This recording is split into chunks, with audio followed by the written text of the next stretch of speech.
अथ रुद्रयामळयोक्त श्रीशिवसहस्रनामस्तोत्रम्।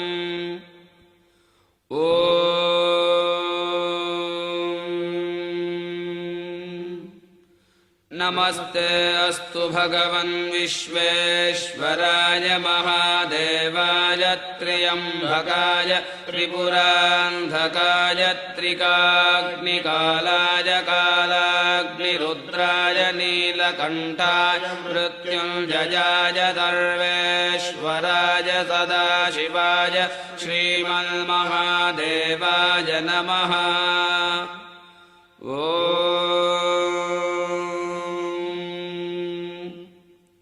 अस्य श्रीशिवसहस्रनामस्तोत्रमहामन्त्रस्य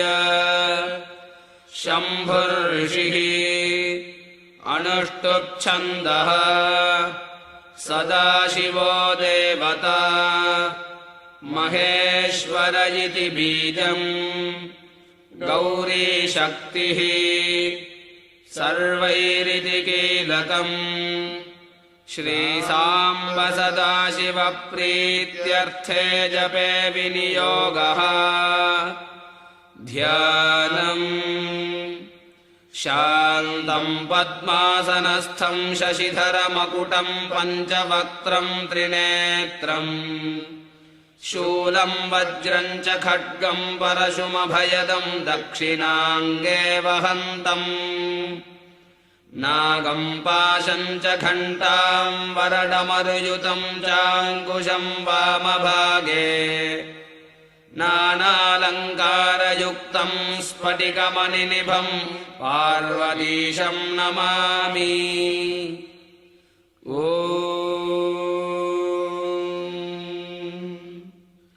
हिरण्यबाहुः सेनानीर्दिक्पतिस्तरुराडुरः हरिकेशः पशुपतिर्महान् सस्पिञ्जरो मृडः दिव्याधिर्बभ्रुषः श्रेष्ठः परमात्मा सनातनः सर्वान्नराज्जगत्कर्ता पुष्टीशो नन्दिकेश्वरः आतताये महारुद्रः संसारास्त्रसुरेश्वरः उपवीतिरहन्तात्मा क्षेत्रेशो वननायकः रोहितस्थपतिः सूतो वाणिजो मन्त्रिरुन्नतः क्षेत्रेशो हुतभुग्देवो भुवन्तिर्वारिवस्कृतः उच्चैर्घोषो घोररूपः पत्तीशः पाशमोचकः ओषधीशः पञ्चवक्त्रः कृत्स्नवीतो भयो नघः सहमानः स्वर्णरेता निर्व्याधिर्निरुपप्लवः आव्याधिनीशः ककुभो निषङ्गीस्तेन रक्षकः मन्त्रात्मा तस्कराध्यक्षो वञ्चकः परिवञ्चकः अरण्येशः परिचरो निचेरुस्तायुरक्षकः प्रकृतीशो गिरिचरः कुलुञ्चेशो गुहेष्टदः भवः शर्वो नीलकण्ठः कपर्दी त्रिपुरान्तकः व्युक्तकेशो गिरिशयः सहस्राक्षः सहस्रपात् शिपिविष्टश्चन्द्रमौळिर्ह्रस्वो मीदुष्टमो नघः वामनो व्यापकः शूली वर्षीयानजडो ननुः ऊर्व्यः सूर्म्योऽग्र्यः शीभ्यः प्रथमः पावकाकृतिः आचारस्तारकस्तारो वस्वन्योऽनन्तविग्रहः द्विष्यस्रोतस्य ईशानो धुर्यो गव्यो मनोन्मनः पूर्वजो परजो ज्येष्ठः कनिष्ठो विश्वलोचनः अप्रगल्भ्यो मध्यमोर्म्यो जघन्यो बुध्नियः शुभः प्रतिसूर्योऽनन्तरूपः सौम्यो याम्यः सुराश्रयः खल्यो वर्यो भयक्षेभ्यः श्लोक्यः पथ्यो नभोऽग्रणीः वन्यो वसान्यः पूतात्मा श्रवः कक्ष्यः प्रतिश्रवः आशुषेनो महासेनो महावीरो महारथः शूरोऽतिघातको वर्मी वरूथी बिल्मिरुद्यतः श्रुतसेनः श्रुतः साक्षी कवची वशकृद्वशी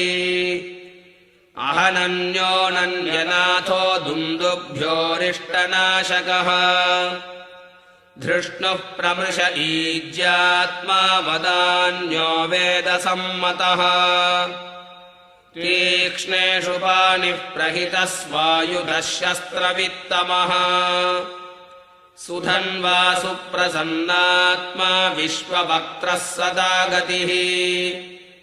श्रुत्युः पथ्यो विश्वबाहुः काट्यो नीप्यः शुचिस्मितः सूद्यः सरस्यो वैशन्तो नाद्यः कूप्य ऋषिर्मुनिः वट्यो वर्ष्यो वर्णरूपः कुमारः कुशलोऽतुलः मेध्यो वेद्यो मेघशक्तिर्विद्युत्यो मेघविक्रमः दुराधरो दुराराध्यो निर्द्वन्द्वो दुःसहप्रदः ईध्रियः क्रोधशमनो जातूकर्ण्यः पुरुष्टुतः आतप्यो वायुरजरो वात्यः कात्यायनी प्रियः वास्तव्यो वास्तुपो रेष्म्यो विश्वमूर्धा वसुप्रदः सोमस्ताम्रोरुणः शङ्गो रुद्रः सुखकरः सुहृत् उग्रो भीमो भीमकर्मा भीमो भीमपराक्रमः अग्रे वधो हनेयात्मा हन्ता दूरवधो वधः शम्भुर्मयो भोर्नित्यश्च शङ्करः कीर्तिसागरः मयस्करः शिवतरः खण्डः परशुजः शुचिः